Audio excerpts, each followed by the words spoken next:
नमस्कार, मैं हूँ अर्चना तिवारी। स्वागत है हमारे चैनल ज्ञान की बात विद अर्चना चिंतामणि में। कैसे हैं आप लोग? ये हमेशा के लिए हमेशा की तरह बताने के लिए कमेंट बॉक्स में हर हर महादेव, जय माता जी, श्री गणेशाय नमः या जो आपके इष्ट हैं उनका नाम मेंशन कर सकते हैं। तो ज़रूर लिखें। उम्मीद है कि आप लोग अच्छे होंगे। सबसे पहले जानते हैं कि मैंने हरतालिका तीज पर काफ़ी 2-3 वीडियो डाल चुकी हूँ, यानी दे चुकी हूँ, लेकिन फिर भी कुछ लोगों को कन्फ्यूज़न होने के कारण बहुत सारी चीज़ों के बारे में जानकारी नहीं मिल पाती है। तो मैं आपको पूजन विधि यानी नहाए-खाए से लेकर पूजन तक पारण विधि, शुभ मुहूर्त सारी चीज़ों को एक बार फिर से रिपीट करती हूँ। तो चलिए जानते हैं कि जो लोग अभी नहीं जान पाए होंगे, कन्फ्यूज़ होंगे, तो सिर्फ़ इसी एक वीडियो के माध्यम से उनको सारी जानकारियाँ प्राप्त हो जाएँगी कि कब करना है, कैसे करना है, आपको भगवान को क्या अर्पित करना है, क्या नहीं करना है, क्या चीज़ें आपको मार्केट से ले आनी है, क्या-क्या विधि है और भोग में क्या लगा सकते हैं, कब किस समय आप पूजा कर सकते हैं, क्या पहन सकते हैं, क्या दान में दे सकते हैं। ये सारी सामग्री और सारी चीज़ों, सारी बातों का निचोड़ इसी वीडियो में निकलेगा। तो चलिए जानते हैं कि बिल्कुल वीडियो इससे पहले अगर मेरा वीडियो आपको पसंद आए तो चैनल को सब्सक्राइब कर लीजिएगा, लाइक कर लीजिएगा ताकि आपको हर नोटिफ़िकेशन व्रत उपवास का, नियम का, अपने धर्म का पहले मिल जाए। तो सब्सक्राइब करना और शेयर करना, लाइक करना बिल्कुल ना भूलिएगा। तो चलिए जानते हैं इस विधि को। सबसे पहले कि तीज स्टार्टिंग जो तिथि है, वो 5 से ही शुरू हो रहा है दोपहर से। तो दोपहर का टाइम से कोई भी व्रत उपवास कोई नहीं करता है, इसलिए 6 सितंबर को मनाया जाएगा। 6 सितंबर को पूरे यानी सुबह से ही स्टार्ट हो रहा है और शाम को 3 बज के 1 मिनट तक रह रहा है। तो इसके बीच में सबसे पहले किसी भी नीराजल व्रत का नियम होता है कि नहाने से ही व्रत का उपवास शुरू हो जाता है। तो चलिए जानते हैं कि व्रत उपवास से पहले यानी दिन शुक्रवार पड़ रहा है, अच्छा दिन पड़ने के कारण उस दिन सबसे ज़्यादा ये है कि शुक्रवार को आप जिस दिन आप नीराजल व्रत रहते हैं या विधि पूर्वक माता गौरी का व्रत रहते हैं, उस दिन किसी भी महिला को गरुड़ पुराण के अनुसार जो बाल धुलना बिल्कुल वर्जित है शास्त्र के अनुसार। सुहागन महिलाएँ जिस दिन नीराजल या किसी विशेष पर्व जो कामाख्या पूजा साल में एक बार आती है, उसको करती हैं, तो उस दिन श्री की पूजा होने के कारण बाल नहीं धुला जाता है। तो 1 दिन पहले नहाए-खाए होता है। तो 1 दिन पहले बृहस्पतिवार पड़ रहा है, बृहस्पतिवार को हमारे शास्त्र के अनुसार बाल धुलना वर्जित है, इसलिए बिल्कुल बाल नहीं धुला जाता है। तो आप ये गलती ना करें क्योंकि बृहस्पतिवार को हम शुभ काम के लिए क्यों एक काम बिगाड़ें, क्योंकि बृहस्पतिवार को बाल धुलने से अन्न, धन, सौभाग्य सबकी कमी होती है। तो 1 दिन पहले बुधवार पड़ रहा है, तो बुधवार को ही बाल धुलना ज़रूरी है। तो बुधवार को ही बाल धुलें और किन चीज़ों का सेवन करें खाने-पीने में, तो खाने-पीने में सबसे पहला वर्जित चीज़ है कि आपको बासी भोजन में कुछ नहीं करना है। सात्विकता में शुद्ध सात्विक भोजन करना है, जिससे आप जो खाएँ और भगवान का भोग लगा सकें। छोटी-सी बात और बहुत बड़ी बात हो जाएगी। तो इसलिए वही खाएँ कि जो भगवान को भोग लग सके। तो शुद्ध सात्विक चीज़ों का सेवन किया जाता है और अपने मन से माता पार्वती और महादेव को याद किया जाता है कि मैं व्रत के लिए तैयार हो रही हूँ। तो इस तरह से आप मन ही मन रटन कर सकते हैं, भगवान का नाम ले सकते हैं, गुनगुना सकते हैं। अब जानिए कि जब आप 1 दिन पहले ये कर लेंगे बिल्कुल शुद्ध सात्विक तरीके से आपको जब तक व्रत ना हो जाए इसके बीच में रहना है। बिल्कुल शारीरिक पति के साथ संबंध होना, क्योंकि आपके बाल अशुद्ध हो जाएँगे। तो संबंध बिल्कुल ना रखें, शुद्ध सात्विक भोजन का ही संबंध रखें, शुद्ध वस्त्र ही पहनें क्योंकि आपने अपना जो ब्रह्म योग होता है यानी ब्रह्म जो आपका सर है, वो आप धुल चुके हैं और फिर इसको दूषित कर देंगे, तो आपका व्रत खंडित हो सकता है। तो इसके बीच में आपको शुद्ध सात्विक यानी बिल्कुल सात्विक तरीके से रहना है 2 दिन। उसके बाद शुक्रवार को सर्गी गरुड़ पुराण के अनुसार जब गरुड़ पुराण का एक नियम है कि बचपन से लेके यानी जब तक पेट में बच्चे आ जाते हैं तब से लेके मृत्यु तक जो करनी-धरनी जीवन का उदय और समापन होता है, ये सारी चीज़ें गरुड़ पुराण में दी हुई हैं। तो उसके माध्यम से कि आप जब भी व्रत को निराजल व्रत कोई करते हैं और सुबह सरगी नहीं करते हैं तो आपको फल पूरा नहीं मिलता है। इसलिए अगर जिसको हो सके, कहते हैं लोग कि बहुत लोगों को नहीं खाया जाता है तो ना खाएँ, कुछ लोगों को खा जाता है तो खाएँ, लेकिन फल-फ्रूट खा सकते हैं, चाय पी सकते हैं, दूध पी सकते हैं, ठंडी चीज़ों का सेवन कर सकते हैं। जैसे ठंडी चीज़ें कि आपको पूरा दिन, क्योंकि ये व्रत छोटा-मोटा नहीं है, निराजल व्रत है और काफ़ी परिश्रम इसमें लगता है क्योंकि मेहनत भी करना पड़ता है। तो इसलिए आप सुबह के समय यानी सुबह 3 बजे के पहले ही ये सारी चीज़ें कर लें। सरगी में स्नान करें, फिर भगवान का पूजन करें कि हे भगवान, प्रार्थना करें कि हम आपके व्रत उपवास को अपने पति की लंबी आयु, सौभाग्य के लिए जिस कामना से आप रह रहे हैं, उस तरह से उस कामना के लिए आप कर सकती हैं। उसके बाद स्नान के बाद, पूजन विधि के बाद आप सरगी में कुछ ज़रूर लें। कितने लोगों को तो दही चूड़ा खाया जाता है, तो जिसको खा जाता है वो ज़रूर खाएँ, क्योंकि मैं तो नहीं खा पाती हूँ। इसलिए पानी पीना ज़रूरी होता है, तो आप कुछ मीठा भी खा के पानी पी सकते हैं, पान खा सकते हैं। मतलब ये सब चीज़ें शुभ योग जो होता है आप कर सकते हैं। उसके बाद आप व्रत उपवास शुरू कर दें। व्रत के समय आपको एक विशेष चीज़ें याद रखनी है कि आप किसी फल का ही दूसरे के द्वारा तोड़ा गया दातुन कर सकते हैं, डेली किया हुआ व्रत नहीं कर सकते हैं, आपका व्रत खंडित हो सकता है। इसके बाद पूरा दिन रहने के बाद आप पूजन में आपको फिर से, अगर सुबह स्नान करके सुबह मान लीजिए जैसे आप ड्यूटी पे जा रही हैं, आपके पास टाइम नहीं है, तो आप सुबह 8 बजे के पहले शुभ मुहूर्त में ये पूजन कर लें।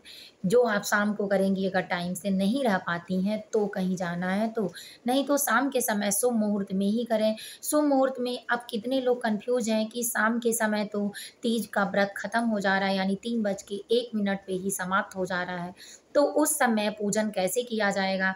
तो शास्त्र के अनुसार तृतीया, चतुर्थी से लगे हैं और इसमें कुछ योग बन रहे हैं, जैसे शुक्ल योग है, संयोग है, चित्रा योग है, रवि योग है, हस्त योग है। तो इसमें जो योग बन रहे हैं, इसके अनुसार तृतीया से लगे चतुर्थी में भी पूजन किया जाता है। तो आप शाम को शुभ मुहूर्त पड़ रहा है 6 बज के 29 मिनट से लेके और 7 बजने से पहले 59 माने 6 बज के 59 मिनट तक, 6:29 से और 6:59 तक, इसके बीच में आप अपनी पूजन विधि शुरू कर दें। उसके बाद आप पूजन में, अब चलिए जानते हैं कि पूजन सामग्री में आपको क्या चढ़ाना है, कैसे चढ़ाना है, फल-फ्रूट में क्या रखना है, वस्त्र में क्या पहनना है। तो वस्त्र में लाल या पीला वस्त्र पहनें। शुभ योग के लिए आपको काला, नीला, सफ़ेद बिल्कुल नहीं पहनना है, क्योंकि ये सौभाग्य के लिए व्रत है, तो सौभाग्य में उन्हीं चीज़ों को शामिल करें जिससे आपका सौभाग्य में 4 चाँद यानी चमक आ जाए।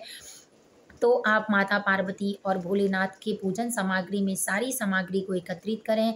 जो शॉपिंग से आप जितना कर पाएँ 1 दिन पहले करें, उस दिन कहीं आना-जाना विशेष, बातें करना, झूठ बोलना, किसी की चुगली करना, ये सारी चीज़ें से बिल्कुल दूर रहें। आत्मशक्ति अपना बढ़ाए रखें पहले से, और बहुत लोगों के साथ बोलने से बचें। किसी-किसी का तबीयत खराब हो जाता है, उसके कारण अगर वो चाहे तो मजबूरी में भी निराजल अगर नहीं रह पाता है, तो फल-फ्रूट खाकर भी रह सकता है। अगर नहीं रह सकता है, तो आप अपना कर ब्राह्मण को या किसी अन्य को देकर आप रखवा सकते हैं अपना व्रत, और उसका कर देकर अपना पुण्य ले सकते हैं। इस तरह से आपका व्रत छूटता नहीं है। कोई गर्भवती अगर महिला है तो, या तबीयत खराब है, तो इस मामले में भी आप दूसरे से रखवा सकते हैं, या 2 पति-पत्नी में कोई एक इस व्रत को निभाकर अपने व्रत को बचा सकता है। और इससे बड़ी बात ये है कि अगर शास्त्र कहता है कि आपका स्वास्थ्य नहीं अच्छा है, तो आप चाहे जो भी व्रत करते हैं उस व्रत को छोड़कर सिर्फ हाथ जोड़कर भगवान की विनती कर कर अपने स्वास्थ्य को ठीक करिए, और आने वाले समय में फिर उस व्रत को उठा लीजिए। इसलिए कि धर्म करना, सही करना कभी गलत नहीं होता है, और आप मजबूरी में हैं तो आप अपनी आत्मा को बचाएँगे। सबसे बड़ा धर्म की चीज़ ये है, तो आप ऐसा कर सकते हैं। अब पूजन में आपको 16 श्रृंगार की जितनी चीज़ें होती हैं, सिंदूर, बिंदी, चूड़ी, कंगन, लिपस्टिक, काजल, गले का, हाथ का, जो चीज़ें आप दान में दे सकती हैं, वस्त्र, साड़ी, जो भी सेट है, मेहंदी, ये सारी चीज़ें सामग्री में रखें। अपने लिए भी न्यू चीज़ों का यूज़ करें, अगर नहीं है तो फिर जो है शुद्ध हो उसका यूज़ करें। दूसरी बात, आप सारी चीज़ों को माता पार्वती को अर्पित करना है। अपने सिंदूरे से लेकर 5 बार माता पार्वती को सिंदूर लगाएँ, 3 बार महादेव को लगाएँ, 3 बार गौरी गणेश को लगाएँ, 3 बार वरुण देवता यानी जो जल रखते हैं उस पात्र को लगाएँ, चंद्र देवता जो दीपक जलाते हैं उनको 3 बार लगाएँ और गणेश जी को 3 बार लगाएँ। इस तरह से अपना जो सिंदूरा है, सर्वप्रथम पूजा में आपको सिंदूर अर्पित करना है, पीला सिंदूर अपने सिंदूरे से। उसके बाद आपको हल्दी, दही, दूर्वा, चंदन, रोली, ये अक्षत, ये सारी चीज़ें लेनी हैं। तो आप नीराजल की व्रत हैं, इसलिए आपको अक्षत का प्रयोग नहीं करना है, क्योंकि आपने अन्न नहीं खाना, ना छूना है अभी। तो इसलिए ये सारी चीज़ें दुर्वा याद रखें कि भोलेनाथ को नहीं, भोलेनाथ को सिर्फ़ भांग, धतूर और जितनी उनकी सामग्री है, फूल में पीला फूल, नीला फूल, सफ़ेद फूल अर्पित करें। माता पार्वती को लाल फूल, गुलाब, अड़हुल का होता है, इसमें उनको ज़्यादा पसंद होता है श्री की पूजा में, यानी औरतों की पूजा में, तो इसलिए उनको ये अर्पित करें। गणेश जी को सम्मी पत्र, दुर्वा, हल्दी, चंदन ये अर्पित करें। उसके बाद आपको भोग सामग्री में खीर बनानी है। शुक्रवार का दिन भी अच्छा पड़ा है, माता लक्ष्मी का दिन है, तो उस समय लक्ष्मी ही अनेक रूपों में, माता गौरी, पार्वती, दुर्गा, काली सब हैं। असल में देवी देवता सिर्फ लक्ष्मी और नारायण हैं। तो इसलिए उनको अर्पित करने के लिए मखाना, चावल, पंचमेवा डालकर, बढ़िया इलायची ये डालकर आप खीर बनाएँ, भोग लगाएँ, मीठा पकवान, फल, मिठाई, फ्रूट जो आपके पास व्यवस्था हो वो लाएँ। इसमें खीरे का विशेष महत्व होता है, इसलिए खीरा भी अगर मिल जाए लता सहित तो आप उसको अर्पित करें। आप जो भी फल चढ़ाएँ, जिस तरह से पेड़ में लगता है उसी तरह से सीधा चढ़ाएँ, क्योंकि आपको फल सीधा मिले इसके लिए आपसे कोई गलती ना हो।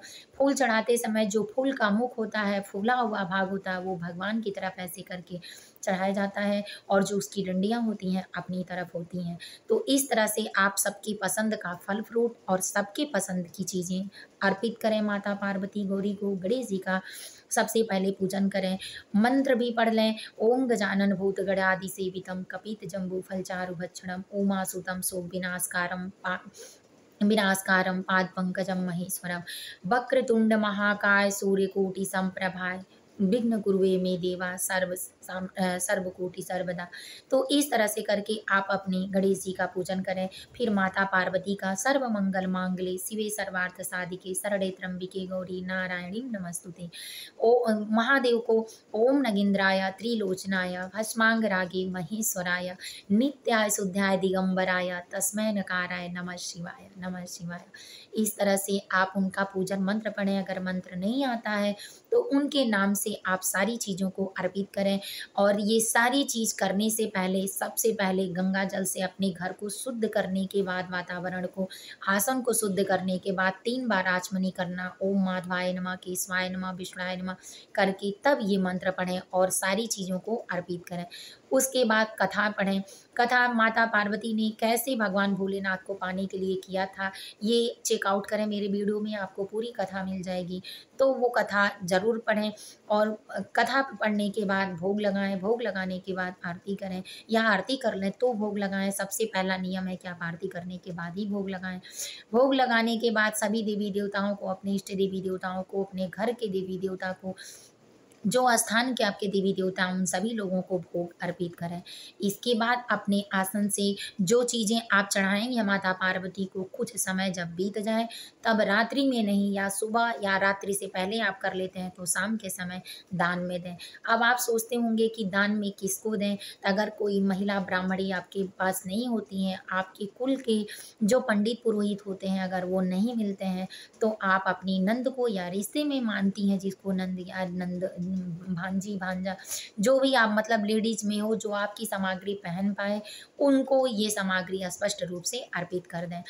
इसके पहले आपसे कोई गलती हो, दक्षिणा भगवान की पूजा में भी चढ़ाएँ और जब दान दें तो उनके ऊपर से दक्षिणा कुछ पैसे ज़रूर दें।